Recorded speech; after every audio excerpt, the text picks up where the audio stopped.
Bom dia, turma. Vamos continuar falando do iluminismo?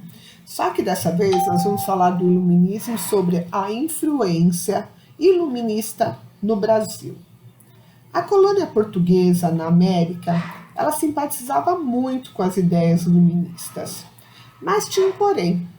Como você quer a liberdade e não quer libertar seus escravos? Não adianta nada você pensar em liberdade, igualdade, se você tem escravos. Se você tem escravos, não é uma liberdade, você não quer dar liberdade a eles. Então, você é um simpatizante, mas não toma as atitudes das ideias iluministas.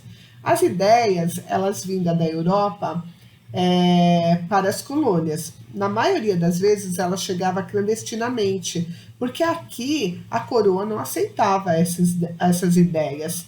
Então, o que eles faziam? Os estudantes que estudavam fora do Brasil, filhos de nobre, eles tinham muito essas ideias iluministas e acreditava que a escravidão era errada e não devia ter. Então, eles traziam essas ideias e muitos livros também que chegavam clandestinamente no Brasil. Os colonos, eles estavam muito insatisfeitos com a coroa. A coroa que eu falo é Dom João. No período de Dom João, quando se descobriu o Brasil, a coroa portuguesa, tá? Para vocês não se confundirem. E eles também achavam que o comércio daqui do Brasil, os impostos eram muito altos, devido ao pacto colonial, que era você só podia transportar diretamente para fazer comércio com a metrópole. Isso fazia com que você não pudesse fazer comércio com mais ninguém. E aí a sua mercadoria não era tão boa, tinha uma boa avaliação. Porque como era os portugueses que compravam, você não podia vender mais para ninguém, quer dizer, o preço que eles colocavam era o preço que tinha que ser.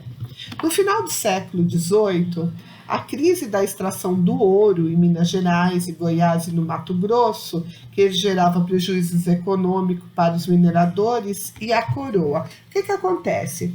As minas, elas já estavam naquele ponto que eles já tinham extraído tudo quanto era ouro. Era como se fosse uma grande safra de ouro. Ela já estava esgotando o minério. E com esse esgotamento gera uma crise, porque a coroa já não recebe o imposto que ela quer e os mineradores também não.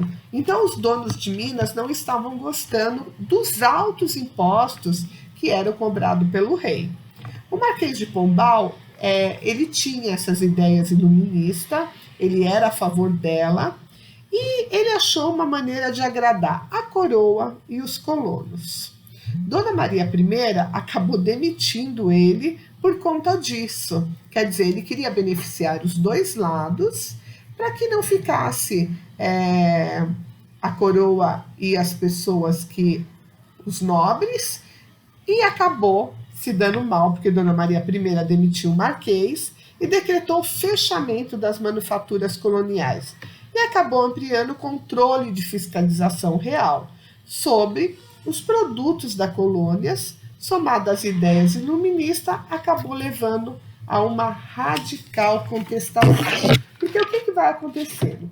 Como o povo não está satisfeito, eles começam a conversar, e começam a se reunir, meio que na surdina, né? Porque não era uma coisa visível para todo mundo, mas eles começam a trocar ideias. E essas ideias, eles começam a perceber que, alguma coisa não está legal. A gente está trabalhando, e o imposto da coroa está cada vez mais alto e a gente não consegue pagar. E aí, se a gente não consegue pagar, como é que nós vamos fazer? Aí eles começam a se juntarem, várias e várias pessoas com as mesmas ideias, e começam a discutir. Uma delas foi a Conjuração Mineira, a rebeliões em colônias no Brasil.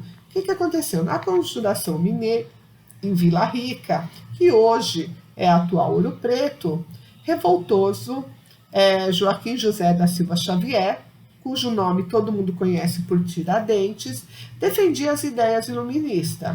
Em reuniões, ele distribuía panfletos anônimos e criticava a metrópole.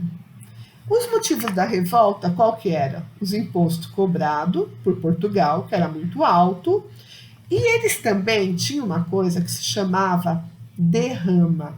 Essa derrama era impostos acumulados que você vai atrasando. Então, por exemplo, toda vez você atrasava um pouco, atrasava um pouco, e isso era o local todo em Minas. Então, o que gerava? Eles poderiam cobrar esses atrasados. E aí, Portugal começou a querer cobrar essa derrama. Para vocês terem uma ideia, essa derrama chegaria a 1.500 quilos de ouro. Isso era praticamente inviável pelo esgotamento que o ouro já passava, que as minas já não produziam como antes. Os conjurados, eles começaram a conspirar contra Portugal. Os portugueses queriam cobrar os atrasados, né? E isso iria falir várias famílias. Eles queriam um governo republicano, eles queriam que a coroa deixasse o Brasil e entrasse a república, para que isso não acontecesse mais e eles tivessem mais liberdade de comércio. Com a inspiração da independência dos Estados Unidos da América, que aconteceu em 1776, e pelas ideias iluministas, eles programaram um levante. O que era um levante? Uma rebelião contra a coroa de Portugal. Mas, infelizmente, tinha uma pessoa entre eles, um delator, e esse delator acabou contando, entregando eles para a coroa. E aí o que aconteceu? Eles prenderam várias pessoas. Essa pessoa que entregou também, ele entregou em troca do perdão da sua dívida, porque aí ele não ficaria devendo mais nada e, ao mesmo tempo, ele tinha se safado disso tudo. Como ele entregou, Joaquim José da Silva Xavier, ele foi tido como líder, várias pessoas foram presas, mas Tiradentes, serviu como exemplo. Ele foi condenado à forca para servir de exemplo para todo mundo que quisesse fazer rebelião novamente. E aí o que aconteceu?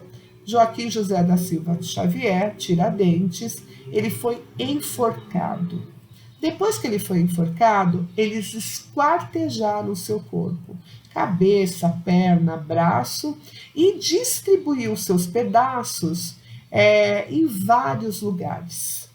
A sua morte foi no dia 21 de abril, que é comemorada até os dias de hoje, é feriado, e a sua cabeça ela foi exposta em Vila Rica para que todos os revoltados, os rebeldes, vissem e nunca mais quisessem fazer uma rebelião contra a coroa. Essa revolta também não aconteceu, teve uma outra revolta, também em 1798, que também não aconteceu, que foi a Conjuração Baiana. Era contra também os desmandos. Essa foi tida como a revolta dos alfaiates, porque tinha muitos alfaiates e muita gente do povo nessa rebelião. E ela também não deu certo. Por quê? Porque descobriram antes e prenderam alguns homens envolvidos e acabaram sendo condenados à morte. A maioria que foi condenada à morte era homens pobres e trabalhadores. Essa revolta envolveu várias classes sociais, né? Foi de caráter intelectual e visionário. Só queriam a independência em relação a Portugal e os direitos sociais, igualdade comercial e racial, no qual tiveram que esperar praticamente mais um século para vocês terem ideia do que aconteceu. Olha só, essa parte do iluminismo, ela encerra o nosso capítulo, ok? Do iluminismo. E na próxima aula, a gente vai começar com o próximo capítulo, ok? Eu vou deixar lá anotado as descrições do que vocês têm que fazer, os exercícios que vocês vão ter que fazer. E na próxima aula, a gente se encontra com o próximo capítulo, ok? Tchau, fiquem com Deus, fiquem em casa. Beijo para todos.